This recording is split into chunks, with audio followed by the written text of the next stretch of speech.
الحمد للہ رب العالمین والصلاة والسلام علی سید المرسلین اما بعد فاعوذ باللہ من الشیطان الرجیم بسم اللہ الرحمن الرحیم۔ امید کرتا ہوں آپ تمام ناظرین خیریت سے ہوں گے، اللہ پاک آپ کو خوش رکھے انشاءاللہ عز و جل۔ آج میم ساکن کے قاعدے ہم سمجھیں گے۔ کل کی جو تختی تھی، پچھلا جو لیسن تھا، اس میں ہم نے نون ساکن اور تنوین کے قاعدے سیکھے تھے، تو انشاءاللہ عز و جل آج جو ہے ہم میم ساکن کے قاعدے سیکھیں گے۔ نون ساکن اور تنوین کے جو قاعدے تھے وہ 4 تھے، ادغام، اخفا، اظہار، اخفاء، ادغام، اقلاب، ٹھیک ہے، وہ 4 قاعدے مکمل ہو گئے تھے۔ اب جو میم ساکن کے قاعدے ہیں وہ 4 نہیں ہیں، وہ 3 قاعدے ہیں: ادغام شفوی، اخفاء شفوی، اظہار شفوی۔ اب ادغام شفوی میں گنہ ہوگا نہیں ہوگا، اخفاء شفوی میں ہوگا یا اظہار شفوی میں ہوگا، یا پھر ان کو کیسے پڑھیں گے؟ جیسے حروف ہلکی میں سے اظہار آ جائے تو ہلکی اظہار ہو رہا تھا، اور اسی طرح حروف اخفاء میں سے اخفاء آ جائے تو اخفاء میں سے کوئی حرف آ جائے تو اخفاء ہو رہا تھا، تو اسی طرح اقلاب تھا، پھر ادغام تھا، تو اس طرح تھا۔ تو اب میم ساکن میں کیا ہو گئی ہے؟ آپ کی اسکرین پہ 3 قاعدے موجود ہیں۔ سب سے پہلے ہے ادغام شفوی، پھر ہے اخفاء شفوی، پھر ہے اظہار شفوی۔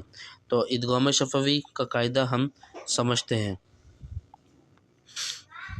میم ساکن کے بعد حرف دوسری میم آ جائے، میم ساکن کے بعد اگر دوسری میم آ جائے تو میم ساکن میں ادغام شفوی ہوگا، یعنی گنہ نہیں کریں گے۔ میم ساکن کے بعد حروف دوسری میم آ جائے تو میم ساکن میں ادغام شفوی ہوگا، یعنی گنہ کریں گے، ٹھیک ہے، یہ ہو گیا۔ دیکھیں، میم ساکن کے بعد دوسری میم آ جائے تو میم ساکن میں ادغام شفوی ہوگا، یعنی گنہ کریں گے۔ اس طرح اخفاء شفوی، میم ساکن کے بعد حرف با آ جائے تو میم ساکن میں اخفاء شفوی ہوگا، یعنی گنہ کریں گے۔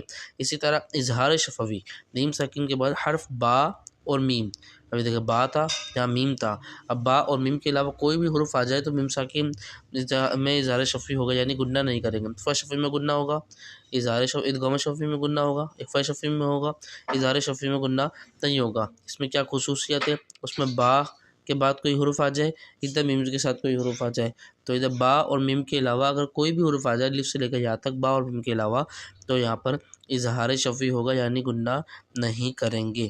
تو اسی طرح آگے چلتے ہیں، ان کی تھوڑی مشق کر لیتے ہیں۔ مشق میں کیا ہے؟ مشق میں یہ ہے کہ ہم آپ کو قاعدے بھی سمجھا دیتے ہیں۔ اب جیسے یہ اظہار شفوی ہے، اظہار شفوی، ادغام شفوی ہے سب سے پہلے۔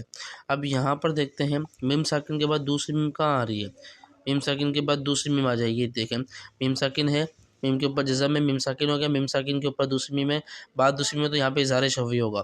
اب میم ساکن کے بعد تا آ رہا ہے، با اور میم کے علاوہ کوئی حرف آ جائے تو ادغام شفوی ہوگا، اخفاء شفوی ہوگا، اظہار شفوی ہوگا، ٹھیک ہے۔ اسی طرح اب میم ساکن کے بعد با آ رہا ہے تو یہاں پر اخفاء شفوی ہوگا، یہاں پر ادغام شفوی، یہاں پہ اخفاء شفوی، یہاں پہ اظہار شفوی، اخفاء شفوی، یہاں پہ اظہار شفوی۔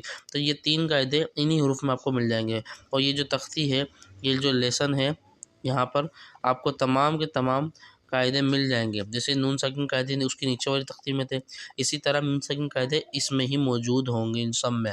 میں آپ کو 3-4 ورڈ کے ہجے بھی کر کے دکھا دیتا ہوں، کیونکہ ہجے کا جو سلسلہ ہوگا، مشق کا ہمارا سلسلہ ہوگا، وہ انشاءاللہ 22 تختی کے مکمل ہونے کے بعد، لیسن نمبر 22 کے بعد انشاءاللہ پہلی تختی سے دوبارہ ریپیٹ کریں گے ہجے کے۔ بسم اللہ الرحمن الرحیم۔ حمزہ، نون، زبر او، تا، میم، میم پیش تم، او تم، میم، ظا پیش مذ، او تم مذ، لام زیر لی، او تم مظلی، میم واو پیش مو، او تم مظلمو، نون زبر نا، او تم مظلمون، حمزہ زبر ا، لام، میم زبر لم، علم، تا زبر تا، علم تا، را زبر را، علم ترى، کاف نون پیش کوں، تا میم پیش تم، کوں تم، با زیر بی، کوں تم بھی، ہا کھڑی زیر ہی، کوں تم بھی، ہا میم پیش ہم، فا یا زیر فی، ہم فی، ہا الف زبر ہا، ہم فی ہا، واو زبر وا۔ بلکہ یہ دیکھیں یہاں پر ہم نے پڑھا او تم مظلمون، یہ روا بھی میں نے پڑھ دی، مون، او تم، یہ دیکھ رہے ہیں گنہ جو ہو رہا ہے، تم، اسے کہتے ہیں اظہار شفوی، اور یہاں پہ گنہ اس طرح ہوتا ہے۔ اب دیکھیں یہاں پہ میم ساکن کے بعد تا آ رہا ہے، یہاں پہ کیا کہا تھا؟